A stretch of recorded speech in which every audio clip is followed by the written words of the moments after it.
Tonight, how President Trump may try to get around a judge's order that specified no National Guard troops in Portland and renewed hope for an end to the war in Gaza. We begin tonight with President Trump's plan to deploy the Oregon National Guard to Portland, but a Trump-appointed federal judge blocked the move, saying it blurred the lines between civilian and military rule. The White House then sent California's National Guard to Portland instead. All this amid rising tensions in Chicago, with ICE agents opening fire after they say protesters surrounded them. Urgent peace talks are set to begin in hours in Egypt, where delegations from Israel and Hamas will consider President Trump's plan for ending the war in Gaza. Israeli Prime Minister Netanyahu says we could be just days away from the release of the remaining hostages, but there's a lot to still be ironed out, including whether Hamas will agree to lay down its arms. Also tonight, the government shutdown. The White House is now preparing to impose mass layoffs. And while Republicans and Democrats are pointing fingers at each other for the standoff, new polling indicates who Americans blame. Former NFL quarterback Mark Sanchez hospitalized after being stabbed in Indianapolis. Now he's facing charges. What authorities are saying about the altercation. A tragic accident over Tennessee. A tandem skydiver was separated from his instructor. That skydiver was rescued from a tree. The instructor fell to his death. A beach house believed to be owned by a judge goes up in flames, with multiple injuries reported. The investigation into what happened.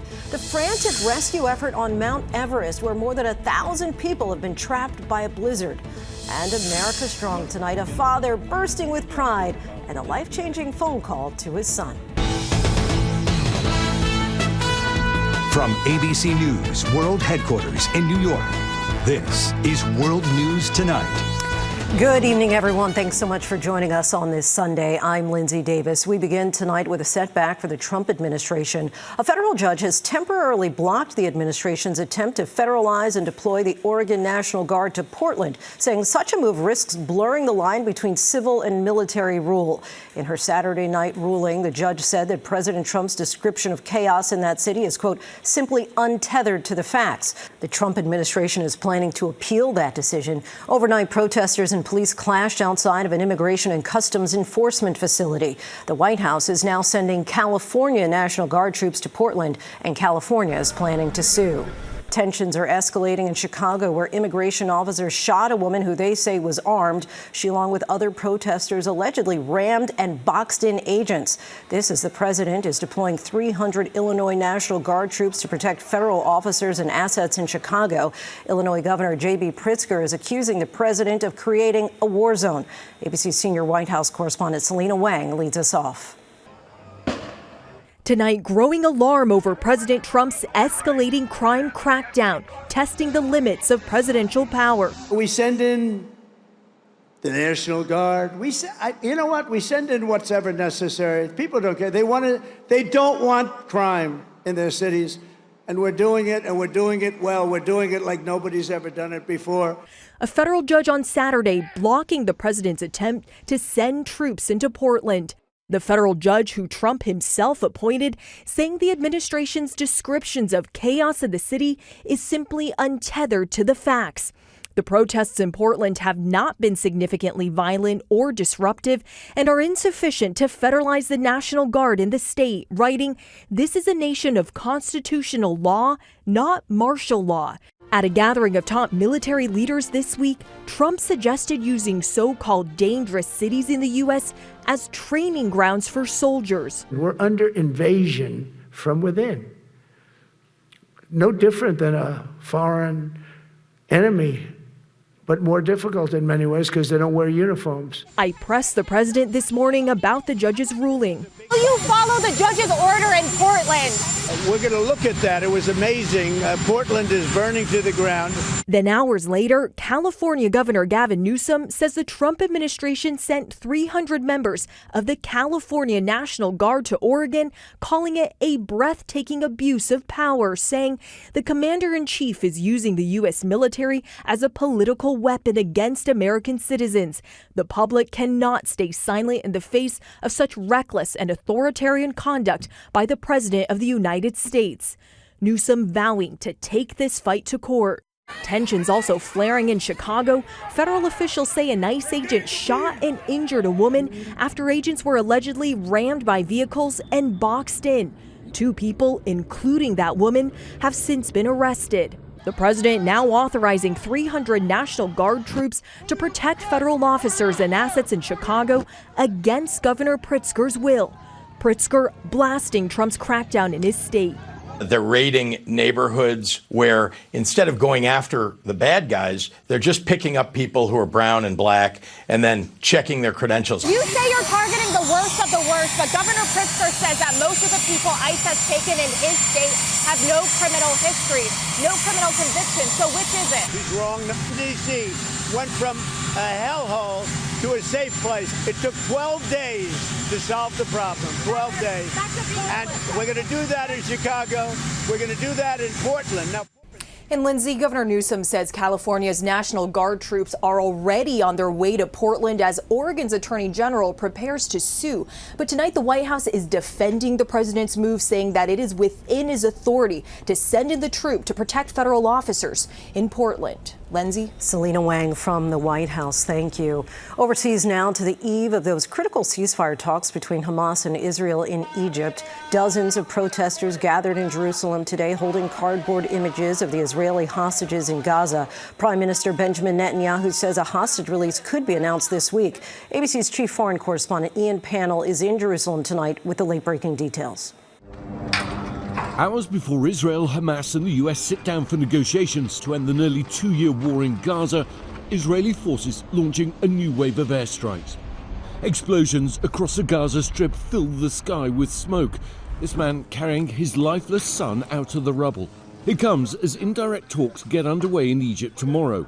President Trump voicing optimism about the chances for a deal, but warns Hamas will face complete obliteration if it refuses to give up control of Gaza. it's a great deal for Israel. It's a great deal for the entire Arab world, Muslim world, and world. So we're very happy about it. In the US brokered peace proposal, Hamas agreeing it would hand over the administration of the Gaza Strip to a Palestinian body with support from Arab nations. But sticking points still remain. Secretary of State Marco Rubio telling our Martha Raddatz the real challenge will be the issue of disarming Hamas.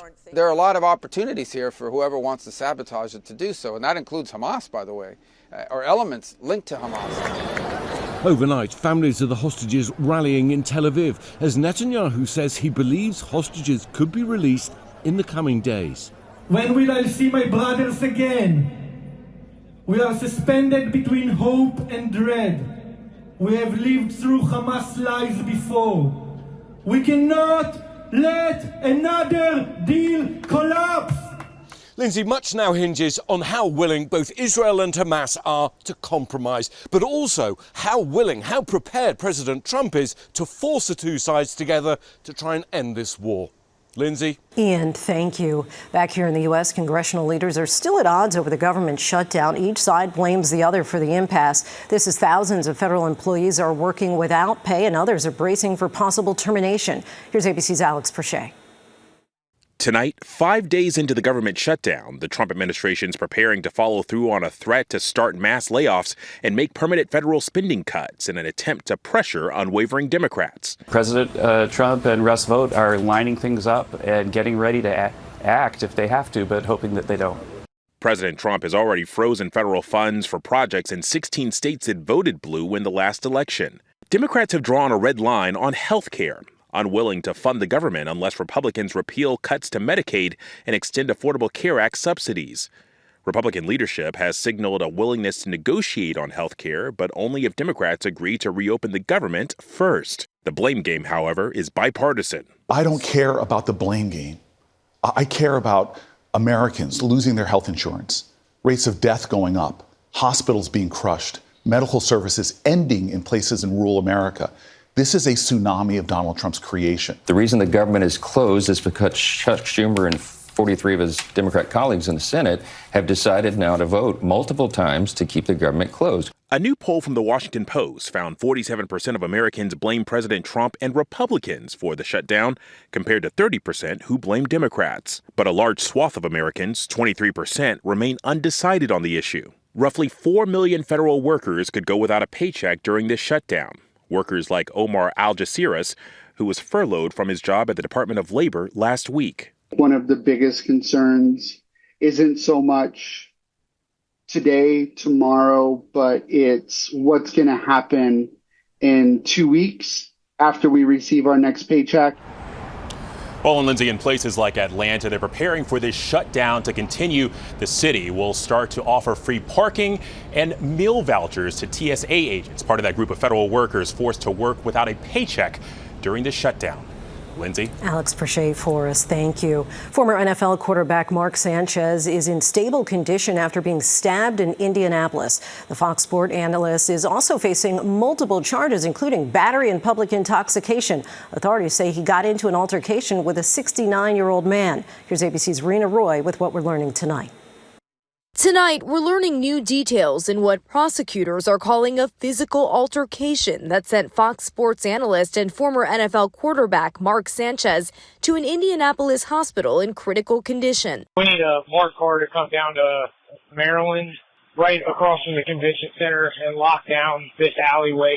Authorities say the incident unfolded just after midnight Saturday in a downtown alleyway just blocks from Lucas Oil Stadium. Prosecutors allege Sanchez approached a 69-year-old box truck driver and escalated a dispute about the victim's parked vehicle.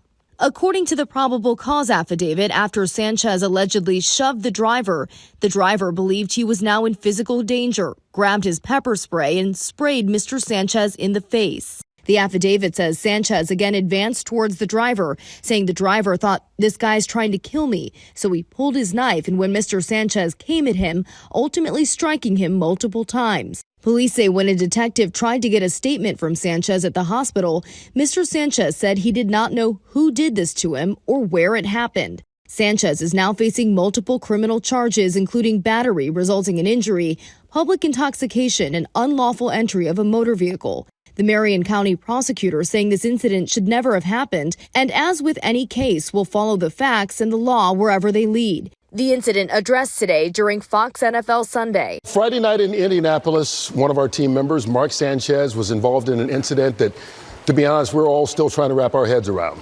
At this time, our thoughts and prayers are with Mark, his family, and all those involved. And Fox Sports sent us a statement on Saturday before the charges were announced, saying Sanchez is in stable condition. Tonight, telling us they have no further comment. Lindsay? Reena, thank you. Now to that skydiving tragedy in Tennessee. The instructor is dead, but another man was rescued after a tandem jump went horribly wrong. Authorities say that survivor was stuck in the tree, suspended high above the ground for several hours. The FAA is now investigating. ABC's Faith Abube has more. Tonight, authorities investigating a tandem skydive in Tennessee that went horribly wrong, leaving an instructor dead and another man stuck in a tree for hours. I saw a reserve chute deploy, and it is probably a mile and a half northwest of the field. The Nashville Fire Department sharing these images from the dramatic rescue Saturday. Arborist Romulus Rude says he cut down a tree to help rescuers. They strapped like 3 or 4 ladders together, tied them together to get up. Police say the skydiver became lodged in a wooded area after he was separated at the plane from a tandem rig with an instructor. The harness got stuck on the side of the step. Then I had to shake and move the rudders around a bit and maneuver them, and then they were able to get free. Our crews entered into what was a very wooded terrain area that had lots of obstacles to overcome. Firefighters eventually used a pulley system to get him safely to the ground. Police say the 35-year-old instructor is presumed to have fallen without a parachute. A police helicopter later locating his body about a mile away. He did not survive. Authorities still investigating what caused the deadly incident. And Lindsay, the owner of the company behind that jump, Go Nashville, Go Skydive Nashville, telling me this afternoon that they're cooperating with the investigation while also supporting the victims and their loved ones. Lindsay. Just a horrible story. Faith, thank you. Overseas now to young people turning digital discontent into a real-world movement. Gen Z protesters are flooding the streets of Morocco across dozens of cities, demanding accountability and change. Similar protests are also happening in Madagascar, Kenya, Peru, and Nepal. Let's bring in ABC's Marcus Moore. Marcus, what's fueling these protests?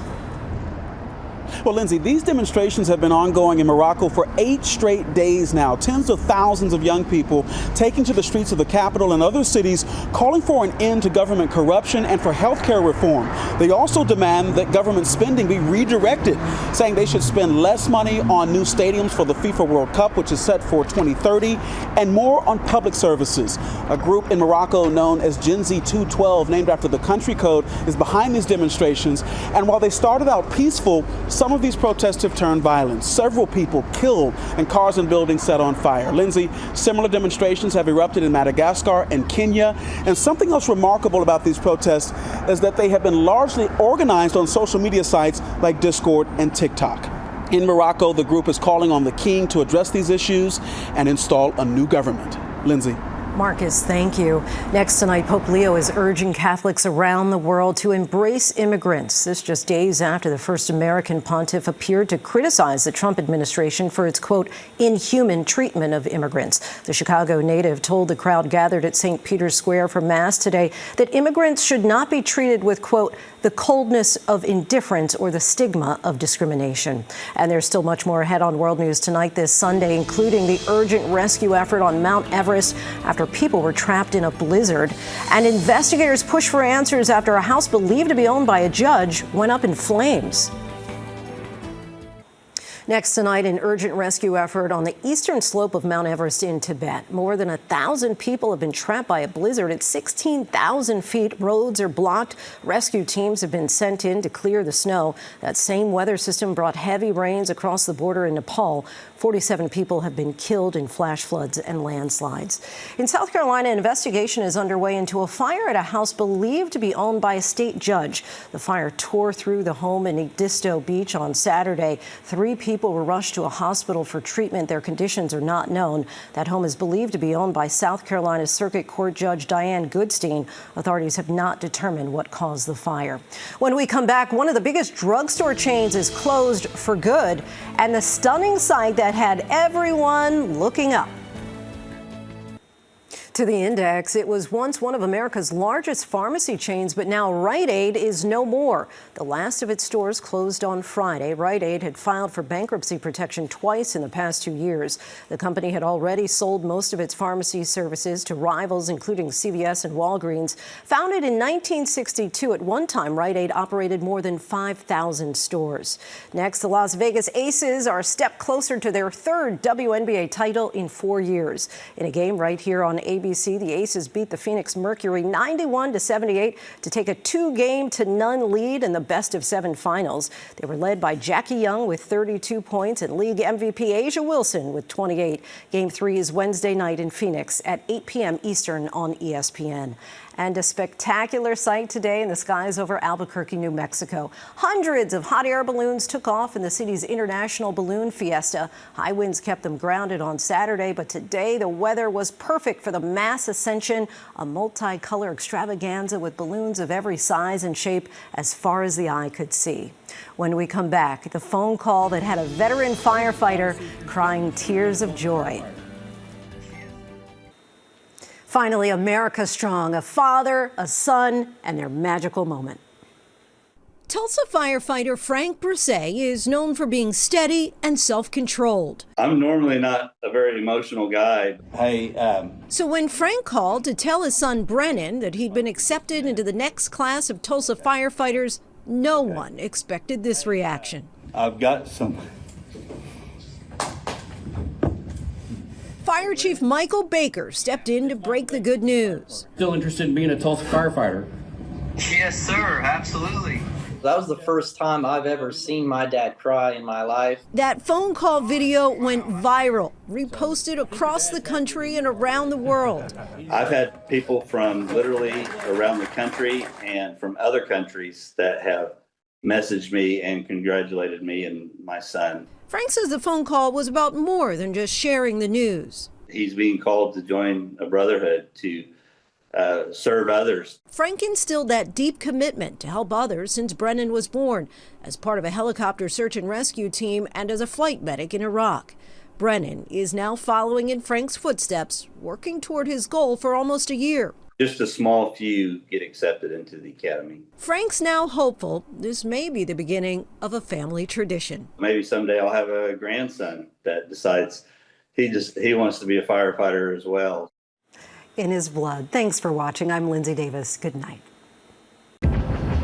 David Muir, the most watched newscast in America.